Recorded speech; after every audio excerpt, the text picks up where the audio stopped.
from them, Charlie Grimm and Mickey Cochran. Well, everything is set for the opener of what should be a great World Series. The Tigers are all in shape and ready to go. I think the series will go about 6 games, and I hope and I feel as though the Chicago Cubs are going to come out the winner. Well, Mick, we're starting this series here, a couple of great ball clubs, I think. And I think that they're going to go right on through. I don't think you're going to win 4 straight ball games, and I think you think that we're not going to win 4 ball games. That's right, Charlie. It ought to be a great series. May the best club win. Thank you very much, Mick. Play ball! In the 3rd inning, Goslin hit to the box after Gehringer had doubled. The Goose rounds first and goes on to second, where he finds Charlie. This is the most discussed play of the series, so now let's have an expert tell you about it. Harry Heilmann, former Tiger slugger, who through the courtesy of Mobil Gas and Mobil Oil dealers broadcasts the home games all season. How about it, Harry? What happened? When Goslin tapped to the box, French made the correct play by concentrating on Gehringer and ignoring Goslin. When Gehringer saw that he was caught, he held up, allowing Goslin to reach second base, where he would be in a scoring position on a single. Third baseman Hack then ran Charlie back to second, where the Goose was standing. When Goslin saw that Gehringer could get back to second safely, the base he was entitled to, he gave way to a younger and faster man and returned to first base, obeying an old baseball maxim: never give yourself up as a base runner, because a thrown ball may be dropped at any time, allowing all runners to be safe. Many fans think that either Gehringer or Goslin made the wrong play. On the contrary, they were both in the right. Intelligent and experienced players like Charlie and the Goose don't make mistakes on the bases. Tipton struck out to open the Tiger half of the ninth, then Cochran singled. Gehringer hits to Cavaretta, who juggles the ball. Charlie is out, but Cochran is safe at second. 2 are gone, and up comes the old red Goose a-flapping his wings. Can he do it? There it goes. No, it's a foul. But there it does go, and it's a hit. Come on, you Mickey. Get around those sacks. Come on, Mike. He's rounding third. He's coming home. The World Series is over. Yay, Goose.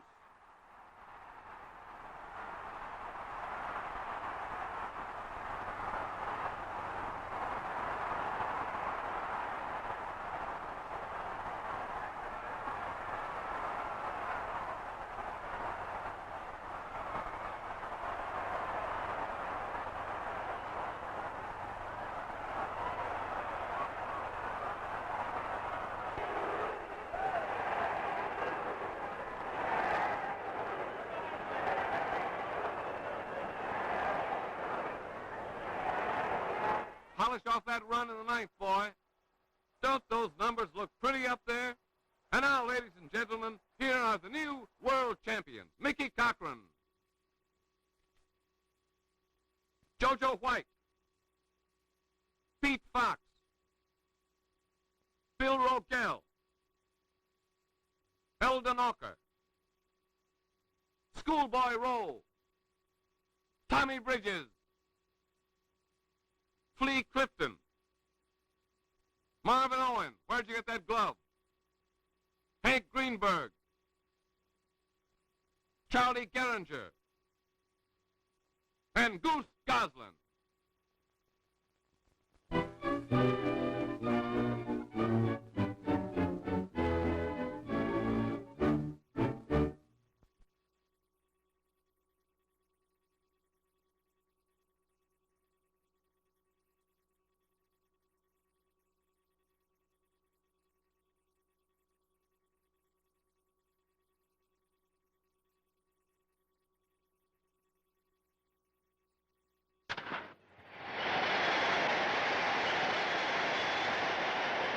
Fans, I'm Marty Glickman. We're out at the ballpark to talk with one of baseball's all-time immortals.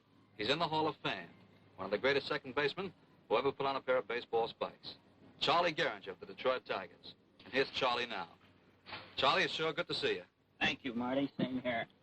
When did you first break in with Detroit? Well, a long while ago, back in 1926. It's a rough league in those days, the American League, with the New York Yankees at the height of their power. There was a great many great hitters, a lot of power hitters, and I think a lot of them have passed on now, and nowhere near the type of hitting as there was in those days.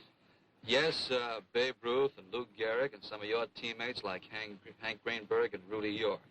They used to call you the mechanical man. Charlie, you could really hit that baseball. In 14 consecutive seasons, only once did you hit under 310, and you have a lifetime batting average of 321, and that against the greatest pitchers in the game, fellas like Lefty Grove, George Earnshaw, and Herb Pennock. Who was the toughest of that gang? Well, that's easy, Marty. Lefty Grove was by far the toughest pitcher I ever faced. He was the type of pitcher that threw only a few curveballs in a game. You knew what was coming, and yet by the time you made up your mind whether the ball was going to be a strike or not, it was almost too late to hit. His tremendous speed all the time.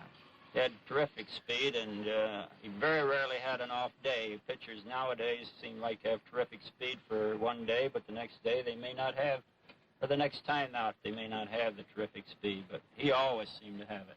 Did you bat against Walter Johnson? I batted against Walter Johnson, but it was at the twilight of his career, and whereas he was real fast, I understand he was much more terrific 10 years prior to that. I imagine baseball has given you many, many thrills, but how about the day that the news reached you that you were elected to baseball's Hall of Fame? Well, I guess that is a peak desire that you can hope for after your career probably has ended, is a hope and perhaps a chance to get in the Baseball Hall of Fame. Must give you tremendous satisfaction. I think it's probably the top thrill you can get after all the other thrills. Well, speaking of all the other thrills, you participated in 3 World Series. How'd you like to take a look at one World Series, the highlights of that series in particular, in 1935? Do you remember that one? Very well. That's the only one we ever won. Say, that was quite a series, Charlie. Went down to the bottom half of the ninth of the 6th ball game. Yes, it was a fine series and a very exciting series. I still remember the last inning of that big game. Cochran led off with a single, and for one fleeting second, I thought I was going to be a hero. I could hit a ball real good off of Larry French just inside of first base. For some reason or another, Cavaretta didn't get off too quickly and knocked the ball down, made a play on me, but didn't get Cochran at second. Then Goose came along with his great hit that ended the series. Well, how about your own reaction to the end of the series itself and winning the World Series? How'd you feel about it? Well, that's a major thrill in baseball. Of course, you love to get in a series. That's what you play for. And when you get in it and win it, well, it's a top thrill. Well, it's a top thrill to have seen it once again, too. Charlie, swell talking to you. Best of luck to you and your many years ahead in baseball. Well, Charlie Gehringer. Well, folks, for more baseball thrillers and the men who make them, this is Marty Glickman saying so long.